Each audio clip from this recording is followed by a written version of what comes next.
بسم اللہ الرحمن الرحیم۔ السلام علیکم۔ ٹاکر 7 کے ساتھ میں ہوں اعتزاز نقی اور میرے ساتھ موجود ہیں سجاد ترین صاحب۔ ناظرین، آج کے پروگرام میں سب سے پہلے ذکر کریں گے وفاقی کابینہ کا اجلاس ہوا اور اس کی بریفنگ سامنے آئی ہے، کیا کچھ وہاں پہ ڈسکس ہوتا رہا اور کیا معاملات طے پائے ہیں۔ اس کے ساتھ ساتھ ہم بات کریں گے کہ آج الیکشن کمیشن میں یوسف رضا گیلانی صاحب کے خلاف جو درخواست دی گئی ہے اس حوالے سے بھی اور کاغذات نامزدگی کے حوالے سے بھی ان کی موجودگی رہی، اور پھر الیکشن کمیشن کے باہر خود یوسف رضا گیلانی صاحب نے گفتگو کی اور ان کا جو فیصلہ ہے وہ آئندہ روز 9 بجے تک کے لیے مؤخر کر دیا گیا ہے، اس پہ بھی گفتگو کریں گے۔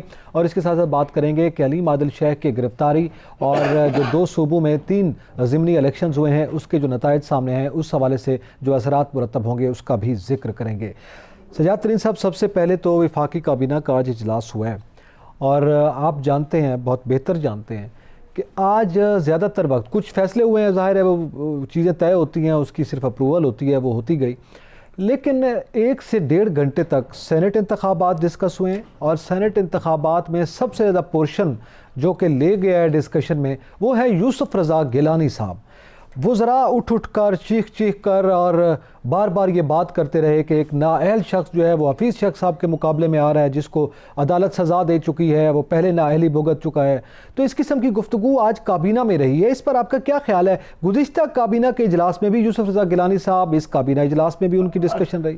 مجھے یہ پتا تھا نقی صاحب کہ آپ نے یہ سوال کرنا ہے، تو میں نے یہاں آپ کے سامنے پیش ہونے سے پہلے 2-3 جو ہمارے دوست وزراء ہیں، ہمارا ان سے بہت پرانا تعلق ہے، تو میں نے ان سے یہ پوچھا کہ آخر کیا وجہ ہے کہ یوسف رضا گیلانی نے جس دن سے کاغذات نامزدگی جمع کرائے ہیں حکومت کے پوری طرح اعصاب پر وہ چھایا ہوا ہے۔ کیا یوسف رضا گیلانی کے بارے میں جب یہ کہا گیا کہ وہ تو آج ہے، کوئی مسئلہ نہیں ہے، ہمارا شکست دے دیں گے اس کو، اگر وہ اتنے کمزور کینڈیڈیٹ ہے تو پریشانی کیا ہے؟ تو اس پر مجھے بھی یہ بتایا گیا کہ حکومت اور وفاقی وزراء اور باقی کچھ اہم اداروں کی جانب سے پرائم منسٹر کو رپورٹس دی جاتی ہیں، ٹھیک ہے، ہر چیز پر رپورٹس آتی ہیں، چاہے عدالتی فیصلے آنے ہوں اس سے پہلے آتی ہیں۔ بلکہ مجھے یوسف رضا گیلانی صاحب جب پرائم منسٹر تھے تو انہوں نے مجھے یہ افتخار چودھری کا جو نائل ہی والا فیصلہ آیا تھا، اس سے مجھے انہوں نے 4 دن پہلے بتا دیا تھا کہ انٹیلیجنس ایجنسی نے بتا دی ہے کہ وہ مجھے نائل کر دیں گے۔ وہ کہتا ہے جو رپورٹس آ رہی ہیں اس میں یہ بتایا جا رہا ہے کہ حکومتی لوگ جو ہیں وہ یوسف رضا گیلانی کو ووٹ دے رہے ہیں۔ اچھا، یہ رپورٹ سامنے آ رہی ہیں، رپورٹس آ رہی ہیں، اور امکانات اس بات کے امکانات بہت زیادہ ہیں کہ یوسف رضا گیلانی جو ہیں وہ جیت جائیں۔ اس لیے ڈسکشن زیادہ گیلانی صاحب پر ہو رہی ہے۔ یہ پریشانی ہے، اور اب حکومت کوشش کر رہی ہے کہ یوسف رضا گیلانی کے کاغذات جو ہیں وہ مسترد کرا دیے جائیں اور ان کو الیکشن پروسیس سے باہر کر دیا جائے۔ اگر یوسف رضا گیلانی نااہل ہیں اور یوسف رضا گیلانی نیب زدہ ہیں اور جو حکومت الزامات لگا رہی ہے تو اس کو الیکشن میں تو آنے دیں نا۔ آپ الیکشن میں لوگ ان کو ریفیوز کر دیں گے، ریجیکٹ کر دیں گے، مسترد کر دیں گے۔ نہیں تو وہ تو کہہ رہے ہیں نا کہ آئینی طور پر ہی نہیں ہے نا، ایک نااہل شخص کیسے آ سکتا ہے؟ دیکھیں میں آپ کو عرض کروں جو ان کی پلی ہے آج آپ کے علم میں ہے کابینہ میں میں یہی آپ کو بتا رہا ہوں۔ اس کی بنیادی خوف کی وجہ جب میں نے وزیروں سے پوچھی تو 2 وزراء نے مجھے یہ بتایا کہ اس بات کا امکانات موجود ہیں کہ یوسف رضا گیلانی جیت جائیں، کیونکہ بہت سارے ہمارے لوگ جو ہیں وہ ناراض ہیں۔ پھر آپ کو پتہ ہے قومی اسمبلی میں ایک گروپ ہے جو جہانگیر خان ترین کا گروپ ہے، جس میں وہ راجہ ریاض وغیرہ شامل ہیں۔ آپ کو پتہ ہے راجہ ریاض وغیرہ جو کھل کے بات بھی کرتے رہے ہیں۔ پھر راجہ ریاض خود یوسف رضا گیلانی کے قریبی دوستوں میں سے ہیں۔ یہ ایک گروپ موجود ہے اور اس گروپ کا خدشات ہیں کہ اس گروپ کو کہیں علیحدہ کر کے اور یہ گیلانی کو ووٹ دیں، ایک بات۔ دوسری بات یہ ہے حکومت نے اپنے اداروں کے ذریعے ان لوگوں کی نگرانی شروع کر دی ہے۔ ٹھیک ہے، لوگوں کے ٹیلی فون ٹیپ کیے جا رہے ہیں، کچھ لوگوں کا اور معاملات کیے جا رہے ہیں، کچھ لوگوں کے رابطے کیے جا رہے ہیں، کچھ لوگوں کو دیکھا جا رہا ہے کہ کس سے رابطے کیے جا رہے ہیں۔ ٹھیک ہے، اچھا اسی پہ سجاد ترین صاحب بالکل یقینی طور پر لوگوں کو بھی دیکھا جا رہا ہے، رابطے بھی دیکھے جا رہے ہیں، اور اس پر آج خود وزراء کو بھی ہدایات جاری کی گئی ہیں کہ جناب آپ اپوزیشن کے لوگوں سے بھی رابطے بنائیں، اور یہ یوسف رضا گیلانی صاحب کے فیصلے کے بعد یہ ہدایت آج وزیر اعظم نے جاری کی اپنے وزراء کو، ورنہ تو وہ اپوزیشن سے نہ بات کرنے کے لیے تیار تھے، نہ ظاہر ہے NRO کی وہ بار بار بات کرتے ہیں، نہ NRO دینے کے لیے تیار ہیں، نہ اپوزیشن کے حوالے سے کوئی بات سننے کو تیار تھے۔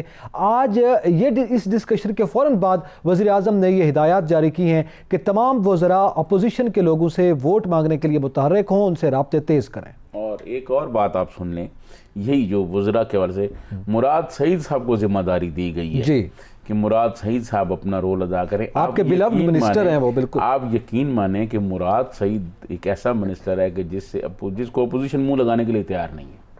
دیکھیں اپوزیشن اگر بات کر سکتی ہے شاہ محمود قریشی سے کر سکتی ہے, شفقت محمود سے کر سکتی ہے, پرویز خٹک صاحب سے کر سکتی ہے. ٹھیک ہے, سینئر لوگ ہیں, یہ سینئر لوگ ہیں, وفادار آدمی ہیں, بات کر سکتے ہیں. لیکن یوسف رضا گیلانی کو جس دن سے پی ڈی ایم نے اتارا ہے اس دن سے حکومت کے اوسان خطا ہو چکے ہیں. حکومت پریشان ہے. بجائے اس کے, اگر میں سمجھتا ہوں یوسف رضا گیلانی کی کوئی حیثیت نہیں, وہ ہار جائے گا, تو آپ کو کیا ضرورت ہے اس کو نااہل کرانے کی اور اس کے پیچھے جانے کی اور اس کے کاغذ چیلنج کرانے کی. اس کا مطلب یہ ہے کہ آپ خوفزدہ ہیں. ٹھیک ہے. یہ وزراء, یہ وہ باتیں ہیں جو وزراء اپنی نجی محفلوں میں کہہ رہے ہیں کہ یوسف رضا گیلانی کا انتخاب جو ہے وہ ہمارے لیے مسائل پیدا کر سکتا ہے, لہٰذا ہم کوشش کر رہے ہیں کہ اس کو پہلے ہی آؤٹ کر دیا جائے. لیکن میں سمجھتا ہوں ایسا ممکن نہیں ہو سکے گا. وہ الیکشن کمیشن میں اگر ان کے خلاف فیصلہ آیا تو وہ ہائی کورٹ میں چلے جائیں گے, سپریم کورٹ میں چلے جائیں گے, اور آپ دیکھیے گا کہ آفٹر آل ان کو الیکشن لڑنے کی اجازت مل جائے گی اور وہ الیکشن لڑیں گے. ٹھیک ہے. اور دوسری بات, آج ایک اور بھی واقعہ ہوا ہے کہ کراچی میں آپ نے دیکھا ہوگا کہ گورنر نے ایم کیو ایم کو بھی بلایا اور پی جی ڈی اے کو بھی بلایا اور سب کو پی ٹی آئی کو درمیان ایک معاہدہ کرایا کہ دو کینڈیڈیٹ ان کے سینٹ میں آئیں گے, ایک کینڈیڈیٹ جو ہے وہ ایم کیو ایم کا آئے گا, میں یہ ایک پی ٹی آئی کا آئے گا, دو ایم کیو ایم کے, دو جی ڈی اے کے. بالکل صحیح. لیکن میں یہ سمجھتا ہوں یہ بھی اسی بات کو روکنے کے لیے جو سب سے پہلے دن میں نے یہ کہی تھی کہ یوسف رضا گیلانی کو سندھ سے بھی بہت سارے ووٹ ملیں گے. صحیح. دیکھیں ایک طرف تو سندھ میں ان کے رشتہ دار متحرک ہیں, دوسری طرف جہانگیر خان متحرک ہیں. کوئی مانے یا نہ مانے, مجھے تو پتہ ہے جہانگیر خان کے لوگ کس کس سے رابطہ کر رہے ہیں, پرسوں بھی ان کے لوگوں نے رابطے کیے ہیں. اچھا. پھر احمد محمود صاحب ہیں, بے شک اس میں کوئی شک نہیں کہ جہانگیر خان اور احمد محمود کے درمیان بھی اختلافات ہیں, فیملی میٹر ہے اور پرابلمز ہیں, لیکن احمد محمود صاحب پیپلز پارٹی میں ویسے بھی وہ کہتے ہیں نا لڑائی میں دشمن کا دشمن دوست ہوتا ہے. تو اس وقت دشمن کا دشمن دوست جو ہے وہ سارے اکٹھے ہو رہے ہیں, اور کچھ لوگ ایسے ہیں کہ جو اپنے ماضی کی جو ان کے ساتھ جو کچھ ان کو ہوا ہے, جس میں جہانگیر خان ترین بھی شامل ہیں, وہ یہ ساری چیزیں نکالنے کے لیے یوسف رضا گیلانی کے لیے لوگ کام کر رہے ہیں. تو یہ باتیں اگر مجھے پتہ ہے, وزراء کو پتہ ہے, تو پرائم منسٹر کو بھی پتہ ہوگا. ٹھیک ہے. یہ اسی وجہ سے, یہ خوف کی وجہ سے ان کو نااہل کرانے کی کوشش کی جا رہی ہے. ان کے کاغذات نامزدگی جو ہیں وہ چیلنج کرائے گئے ہیں. لیکن میں آپ کو ایک بات بتا دوں, چیزیں جب ہاتھ سے نکلنا شروع ہوتی ہیں نا نقی صاحب, تو پھر ایسے اقدامات سے رکتی نہیں ہیں کہ آپ ایسے اقدامات کریں گے تو رکیں گے. یہ ایک, میں سمجھتا ہوں ایک بڑا ٹیسٹ کیس آ گیا حکومت کے لیے. بدقسمتی یہ ہے کہ حکومت کے پاس کوئی منصوبہ بندی نہیں ہے. حکومت کے جو میرے خیال میں پلیئر ہیں, حکومت کے جو کھلاڑی ہیں, حکومت کے جتنے بھی لوگ ہیں, ان کو سمجھ نہیں آ رہی کہ وہ کیا کریں. اب بالآخر انہوں نے جو ہے کچھ متعلقہ اداروں سے بھی رابطے کر لی ہیں اور ان کو کہا کہ الیکشن میں ہماری ہیلپ کریں, اور جب وہ ہیلپ کریں گے یقیناً تو اس کے بعد پھر اپوزیشن ظاہر ہے تنقید بھی کرے گی نا. اپوزیشن تنقید بھی کرے گی, اور پھر جب تنقید ہوگی تو پھر آپ کہیں گے جی کہ نیشنل سیکورٹی کے اداروں پہ یہ تنقید کر رہے ہیں. نہیں, اس پہ تو ایک خبر یقیناً آپ کی نظر سے بھی گزری ہوگی. ہمارے ایک معروف صحافی ہیں, انہوں نے خبر دی کہ پاکستان پیپلز پارٹی نے پی ڈی ایم کو یقین دہانی کرائی ہے کہ ہمارے جو ادارے ہیں, اسٹیبلشمنٹ جو ہے وہ نیوٹرل رہے گی. انہوں نے ان کو یقین دہانی کروا دی ہے, وہ حمایت نہیں کر رہے پی ٹی آئی کی. دیکھیں میں آپ کو عرض کروں کہ جو آصف علی زرداری صاحب ہیں نا, وہ کوشش کر رہے ہیں کہ اسٹیبلشمنٹ جو ہے اس پورے کھیل سے باہر رہے. اور اگر میں سمجھتا ہوں کہ اگر ہماری اسٹیبلشمنٹ اس میں رول نہیں کرتی اور کسی قسم کا کوئی اپنا کردار ادا نہیں کرتی, تو پھر یوسف رضا گیلانی کی جیت جو ہے وہ سامنے دیوار پہ لکھی ہوئی ہے. نہ صرف یوسف رضا گیلانی جیت جائیں گے, بلکہ آپ دیکھیے گا یوسف رضا گیلانی کے جیتنے کے 15 دن بعد, 15 دن سے زیادہ نہیں گزرنے دیں گے, اور وہ عدم اعتماد کی تاریخ بھی لے آئیں گے. تو بنیادی طور پر یوسف رضا گیلانی کا معاملہ جو حکومتی بوکھلاہٹ ہے وہ عدم اعتماد کی طرف بڑھنے سے روکنا ہے. جو اس وقت بڑی مزاحمت ہے, بڑی پاور لگائی جا رہی ہے, بڑی کوشش کی جا رہی ہے. الیکشن کمیشن کا فیصلہ, آج گیلانی صاحب نے جو الیکشن کمیشن کے باہر گفتگو کی ہے, انہوں نے یہ کہا کہ میرے تو کاغذات آج ہی ریجیکٹ ہو جاتے, یہ تو اللہ بھلا کرے جو دیگر کاغذات آتے رہے ان کو ٹائم دیا جا رہا تھا, اور میرے تو ریٹرن میں ریجیکٹ ہونے جا رہے تھے. تو پھر اس کے بعد جو معاملات ہوئے, اور شاہد خاقان عباسی صاحب بھی وہاں پہنچے, راجہ پرویز اشرف صاحب بھی وہاں پر موجود, تو اس کے بعد پھر جو ہے وہ صورتحال بدلی اور آئندہ روز تک کے لیے لے جایا گیا. تو یہ جو بات آج گیلانی صاحب نے کی ہے کہ وہ شاید ان کے کاغذات مسترد ہو جاتے کچھ لیک آف ڈاکیومنٹس کی وجہ سے، تو پھر تو یہ بھی نظر آ رہا ہے کہ آئندہ روز کوئی اس نوعیت کا فیصلہ بھی آ سکتا ہے۔ دیکھیں، اگر تو یوسف رضا گیلانی کے کاغذات ریجیکٹ کرانے میں حکومتی لوگ کامیاب ہو جاتے ہیں تو اس کا مطلب پھر یہ ہے کہ لڑائی جو ہے ایک نیا رخ اختیار کرنے جا رہی ہے۔ اور پھر وہ جو آپ نے بات کی یا بھی میں بات کر رہا تھا کہ پیپلز پارٹی نے، آپ نے کہا کہ پیپلز پارٹی نے پی ڈی ایم کو یقین دلایا کہ اسٹیبلشمنٹ یہ خبر ہے مختلف اخبارات میں، ایک معروف صحافی کی جانب سے یہ خبر سامنے کہ اگر یہ پھر یہ بات تو غلط ہو گئی نا جی، پھر اگر ریجیکٹ ہو جاتے ہیں تو اس کا مطلب ہے کہ کسی پریشر میں، کسی دباؤ میں یہ ریجیکٹ کیے گئے ہیں، اور یہ پھر اس ملک میں جو احتجاجی تحریک ہے وہ اس میں جان ڈال جائے گی، اور لوگ جو ہیں پھر زیادہ متحرک ہو جائیں گے۔ نہ صرف زیادہ متحرک ہو جائیں گے، پھر آپ دیکھیے گا کہ آنے والے دنوں میں مولانا فضل الرحمان، مریم نواز صاحبہ، بلاول بھٹو زرداری، ان کا رویہ اسٹیبلشمنٹ کی طرف بھی نرم نہیں ہوگا، نرم گوشہ پھر یہ ختم کر دیں گے اگر ایسی صورتحال بن گئی۔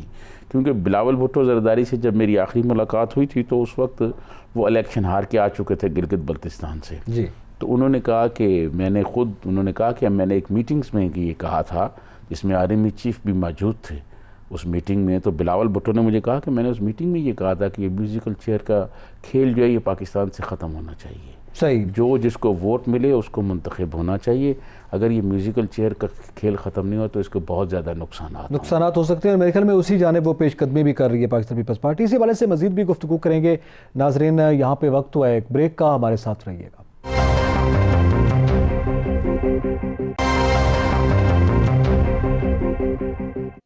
Welcome back. ناظرین، ہم بات کر رہے تھے سینٹ انتخابات کے حوالے سے جو ایکٹیویٹیز جاری ہیں اس وقت، اس کے حوالے سے اس کے ساتھ ساتھ سیاسی ایکٹیویٹیز بھی جاری ہیں۔ سجاد ترین صاحب، آپ کے علم میں ہے کہ آج جلسہ ہو رہا ہے پی ڈی ایم کے پلیٹ فارم سے، اور نوشہرہ میں یہ جلسہ ہے، اس پہ خطابات کا سلسلہ جب ہم یہ پروگرام کر رہے ہیں جاری ہے، تو پی ڈی ایم کی ایکٹیویٹی بھی اس وقت جاری ہے، ان کے جلسے جلوس کا سلسلہ بھی جاری ہے، ظاہر ہے وہ آہستہ آہستہ مومنٹم بنا رہے ہیں لانگ مارچ کی طرف جاتے ہوئے، اور مین وائل وہ سینٹ انتخابات کی بھی کوشش کر رہے ہیں۔ تو اس حوالے سے آپ کیا سمجھتے ہیں کہ کیونکہ ایک تو یہ تھا کہ جلسے جلوس میں وہ بات نہیں رہی، حکمت عملی نہیں ہے، یہ کہا جا رہا تھا، لیکن ایکٹیویٹی بہرحال ان کی ابھی بھی جاری و ساری ہے۔ نہیں، میں آپ کو عرض کروں کہ پی ڈی ایم جو ہے نا اس نے حکومت کو چاروں طرف سے گھیرا ہوا ہے۔ سینٹ الیکشن میں یوسف رضا گیلانی کو اتارا، اور پھر آپ نے حالت دیکھ لی جو ہم نے ابھی ڈسکس کی، ساری صورتحال کہ کتنے یہ گھبرائے ہوئے ہیں، وزراء خود ہی یہ کہہ رہے ہیں کہ جی یہ صورتحال بن رہی ہے۔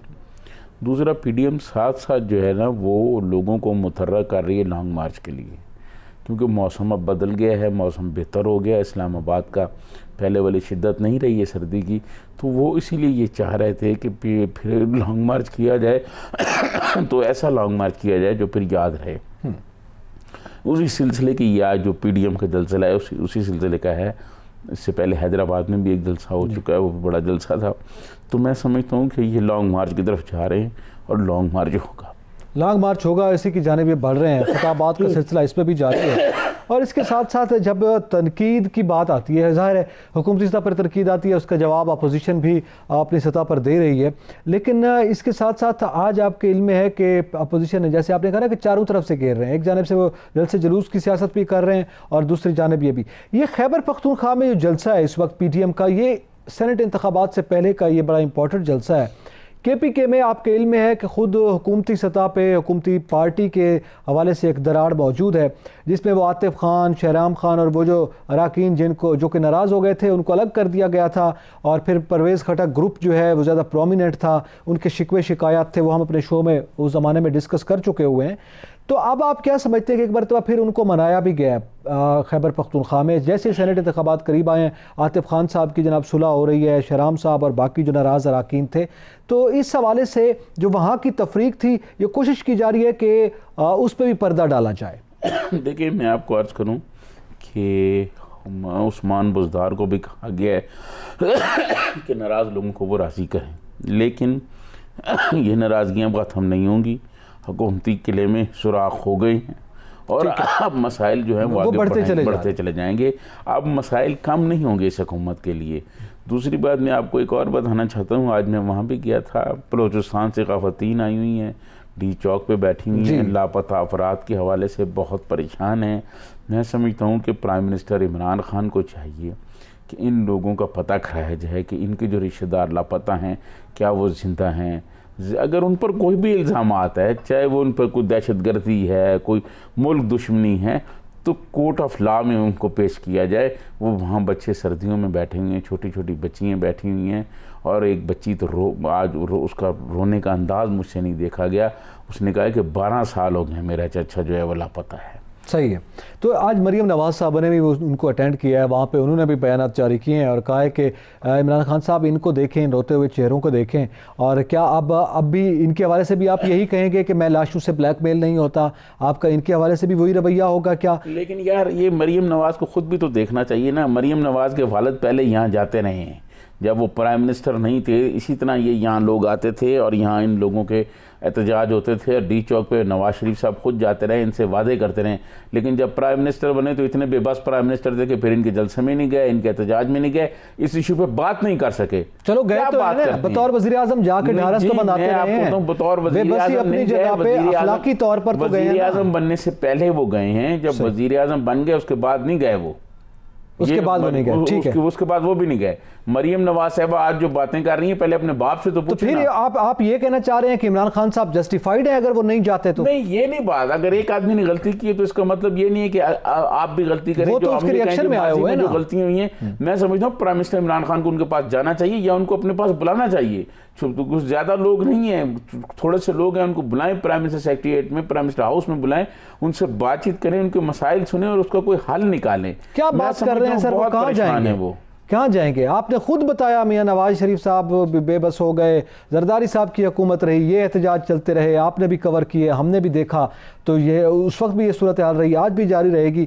سیاحت ترین صاحب، آپ میرے خیال میں بہتر انداز میں چیزوں کو جانتے ہیں، یہاں صرف بیانات دیے جا سکتے ہیں، لیکن اس سے بڑھ کر یہ عمران خان صاحب کا جو رویہ ہے، یعنی مورلی جا کر ڈھارس بدانا، چونکہ آج جو حوالہ آیا ہے وہ ہزارہ کمیونٹی کے حوالے سے جو رویہ تھا وہ بھی ہم نے دیکھا، ان کے حوالے سے رویہ ہے وہ بھی ہم دیکھ رہے ہیں، سرکاری ملازمین کے حوالے سے وزیر داخلہ کا جو رویہ اور موجودہ حکومت کا رویہ سامنے آیا، جو ٹیئر شیلنگ کی گئی اس کے حوالے سے بھی ہمارے سامنے ہے، اور پھر وہ ایڈ ہاک کے حوالے سے کہہ رہے ہیں کہ جناب ہم نے اضافہ کر دیا ہے، تو اس پہ بھی حکومت نے اپنی ہی بات بنوائی ہے۔ میں آپ کو عرض کروں، رویوں میں تو پھر سر کہاں تبدیلی ہے؟ میں آپ کو عرض کروں کہ یہ بات ٹھیک ہے کہ جب طاقتور حلقے آپ کے ساتھ ہوتے ہیں پھر آپ جو چاہیں کریں، کوئی آپ کو سے پوچھنے والا نہیں، لیکن ایک ذات اوپر بیٹھی ہوئی ہے جو حساب دیکھتی ہے۔ ہزارہ کے جو لوگ تھے ان کا بہت ظلم ہوا ان کے ساتھ، اتنا ظلم ہوا کہ جس کی کوئی حد نہیں۔ اس میں ایک ایسا بچہ بھی شہید ہوا جو اپنی پڑھائی کے اخراجات کے لیے وہاں کولے کی کان میں مزدوری کرتا تھا۔ دنیا میں سب سے مشکل کام جو ہے وہ کولے کی کان میں کام مزدوری کرنا ہے، وہ لوگ کرتے تھے، وہ شہید ہو گئے، لوگ لاشیں لے کے بیٹھے رہ گئے اور پرائم منسٹر نہیں گیا۔ اس سے بڑا ظلم کیا ہوگا؟ اگر پرائم منسٹر ان لوگوں کے پاس نہیں جائیں گے تو کون جائے گا؟ سر وہ تو جیسے ہم نے کہا کہ حادثے سے بڑا سانحہ یہ ہوا، وزیر اعظم گئے نہیں، وہ تو ایک الگ معاملہ ہے، انہوں نے یہ بیان دیا کہ ہم لاشوں سے بلیک میل نہیں ہوتے، ہمیں بلیک میل کیا جا رہا ہے، یہ اس سے بڑی نمک پاشی تھی۔ یہ جو پرائم منسٹر عمران خان کا رویہ ہے نا، آپ دیکھیے گا کہ ان کو اس کا حساب دینا پڑے گا، اور اس کا حساب ان کو ضرور دینا پڑے گا۔ یہ ایسا نہیں ہو سکتا، دنیا میں ایسا نہیں ہو سکتا کہ آپ کسی ظلم کا رویہ اپنائیں، آپ کسی کے ساتھ ظلم کریں اور پھر آپ کو حساب نہ دینا پڑے۔ میں آپ کو عرض کروں کہ 14 اگست کو ایک ضیاءاللہ کا انٹرویو چھپا ہوا ایک اخبار میں اس اخبار میں رہا ہوں، 20 سال میں نے نوکری کی ہے۔ 14 اگست کو تو جناب مجید نظامی صاحب نے یہ کوسچن 14 اگست 1988 کی بات، 14 اگست 1988 کو چھپا، اور اس میں جناب مجید نظامی صاحب نے ایک سوال کیا کہ جنرل صاحب قوم کی جان کب چھوڑ رہے ہیں؟ تو انہوں نے اس کے جواب میں کہا کہ میں اگلے 10 الیکشن غیر جماعتی کراؤں گا۔ یہ ہے سوچ، رویہ آپ کا۔ اور 17 اگست کو جہاز جو ہے وہ پھٹ گیا تھا۔ بالکل ایک بڑی ذات جو ہے وہ فیصلے ہم کر رہے ہوتے ہیں، ایک مولا کر رہا ہوتا ہے فیصلے، مولا کی ذات دیکھ رہی ہوتی ہے۔ میں سمجھتا ہوں پرائم منسٹر کو ان لاپتہ افراد کے جو لواحقین بیٹھے ہوئے ہیں، یہ بہت مظلوم لوگ ہیں، بہت محرومیوں کا شکار ہیں، بہت پریشان ہیں۔ پرائم منسٹر کو ان کو بلانا چاہیے، ان سے بات چیت کرنی چاہیے اور ان کے مسائل حل کرنے چاہیے۔ ٹھیک ہے، یہ نہیں ہو سکتا کہ پرائم منسٹر اگر چاہیں تو مسائل حل نہیں ہو سکتے، مسائل حل ہو سکتے ہیں، کہاں ہوئے ہیں؟ لیکن بدقسمتی کہ پرائم منسٹر چاہ نہیں رہے۔ نہیں، کہاں ہوئے ہیں سر؟ یہ اسلام آباد کا واقعہ ہے، وہ 37 نوجوان بیچارہ جو کہ مارا گیا اسے شہید کہا جا سکتا ہے، جس انداز میں پولیس گردی ہوئی ہے وہ آپ کے سامنے تھا. اس کے علاوہ وہ موٹر وے والا واقعہ آپ کے سامنے تھا. اس کے علاوہ وہ اگر مہنگائی کی بات کریں، چینی رپورٹ، چینی پر بننے والے کمیشن، آٹا کمیشن اور پتہ نہیں کیا کچھ ہوتا رہا، وہ ساری رپورٹس بھی جمع ہو گئیں. اس سے پہلے تو ہم اکثر یہاں کرتے تھے کہ جناب انکوائری نہیں ہوتی، اب انکوائری بھی ہوگی، رپورٹس بھی ہوگی، ایکشن نہیں ہوا. تو کون کون سا آپ گنوائیں گے واقعہ جس پر جو ہے وہ ایکشن ہوئے، اقدامات ہوئے ہیں؟ ایک کے بعد ایک نیا ایشو آتا ہے، پچھلا ایشو دب جاتا ہے، یہ روایت برقرار ہے. میں سمجھتا ہوں کہ طاقت اور مافیا جو ہے وہ بہت مضبوط ہے اس حکومت میں، اور وہ بہت فائدے اٹھا رہا ہے. اس طاقت اور مافیا کے خلاف ہاتھ ڈالنے کی ضرورت ہے، اور وہ ہاتھ پرائم منسٹر کو ڈالنا چاہیے. پرائم منسٹر نے 2.5-3 سال گزار لی ہیں، اب ٹائم بہت تھوڑا رہ گیا ان کے پاس. اور ایسا نہ ہو، میں نے کل کے پروگرام میں بھی یہ بات کہی تھی، ایسا نہ ہو کہ کاف لیگ کی طرح یہ بوجھ بن جائیں اور لوگوں کو ٹکٹ لے کے پیچھے پیچھے پھریں، اور اگلے الیکشن میں لوگ پھر کوئی ٹکٹ لینے والا بھی نہ ہو. سر آپ نے یہ بات کی کہ اللہ تعالیٰ کی جو ہے رسی ڈھیلی بھی ہے اور مضبوط بھی ہے، اور اس کے بعد پھر وہ سزا بھی دیتا ہے. یقینی طور پر یہ معاملات اپنی جگہ پہ ہیں، ظلم کا ساتھ نہیں دینا چاہیے. اسی نوعیت کی ایک آواز سندھ سے بھی آ رہی ہے سجاد ترین صاحب. سندھ میں پی ٹی آئی کے جو اس وقت اپوزیشن لیڈر ہیں سندھ اسمبلی میں، حلیم عادل شیخ، ان کی گرفتاری کا معاملہ آیا، ان پہ مقدمے جناب بنا دیے گئے، دہشت گردی کا بھی مقدمہ بن گیا ہے، ان کی گرفتاری ہوئی. وہ تقریر کر رہے ہیں کہ میرے اوپر ظلم کیا جا رہا ہے، مراد علی شاہ اور بلاول بھٹو جو ہیں وہ مجھے قتل کروانا چاہتے تھے، اور وہ مجھے مرتضی بھٹو کی طرح قتل کروانا چاہتے تھے. آج وہ یہ گفتگو کرتے رہیں تو وہاں پہ بھی کوئی یہ تاثر سامنے آ رہا ہے کہ اس قسم کے واقعات ہو رہے ہیں؟ دیکھیں، میں آپ کو عرض کروں کہ پیپلز پارٹی کی یہ ہمیشہ روایت رہی ہے کہ اس نے کبھی سیاسی طور پر لوگوں کو انتقامی کارروائی نہیں کی. 5 سال پیپلز پارٹی فیڈرل میں حکومت رہی ہے، ایک قیدی نہیں تھا پیپلز پارٹی کے زمانے میں جسے آپ سیاسی قیدی کہہ سکیں. لیکن یہ جو کچھ انہوں نے کیا، علیم عادل صاحب نے، انہوں نے جو کچھ کیا، انہوں نے خود الیکشن کمیشن نے کہ حکم پر سندھ گورنمنٹ، سندھ پالیسی کے خلاف ایکشن کیا ہے.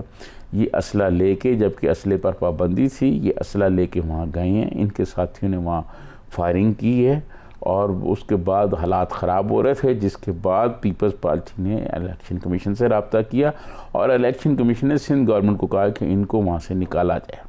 اس کو نکالا گیا، اور ان کے خلاف جو مقدمات درج تھے ان مقدمات کے تحت اب علیم عادل شیخ یہ سوچیں کہ میر مرتضیٰ کا بھٹو کا نام لے کے وہ یہ شاید اپنے آپ کو اس لیول کا لیڈر بنا رہے ہیں، تو یہ تو اگلے 100 سال بھی لگ رہے ہیں تو وہ میر مرتضیٰ بھٹو کے لیول پہ جا نہیں سکتے. میر مرتضیٰ جو ہے وہ پاکستان کے ایک بڑے لیڈر تھے، نمبر 1. نمبر 2، میر مرتضیٰ بھٹو کو کس نے مروایا اور کس نے نہیں مروایا یہ شاید میرے خیال میں آنے والی پوری صدی میں پتہ نہیں چل سکے گا، لیکن حالات و واقعات اور بہت سارے لوگوں کو سینہ گزٹ کا پتہ ہے کہ اس قتل میں کون ملوث تھا.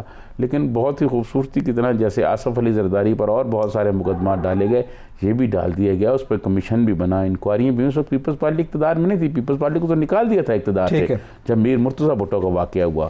تو اس کے بعد جو ہے اپنا کیا نام ہے کمیشن بنے اور سب کچھ ہوا، لیکن کہیں کسی کا نام نہیں آیا. ٹھیک ہے، علیم عادل شیخ صاحب آپ سمجھتے ہیں کہ اپنی غلطی کی وجہ سے لیگل کارروائی کا سامنا کر رہے ہیں. ناظرین جہاں پہ وقت ہو ایک بریک کا، ہمارے ساتھ رہیے گا.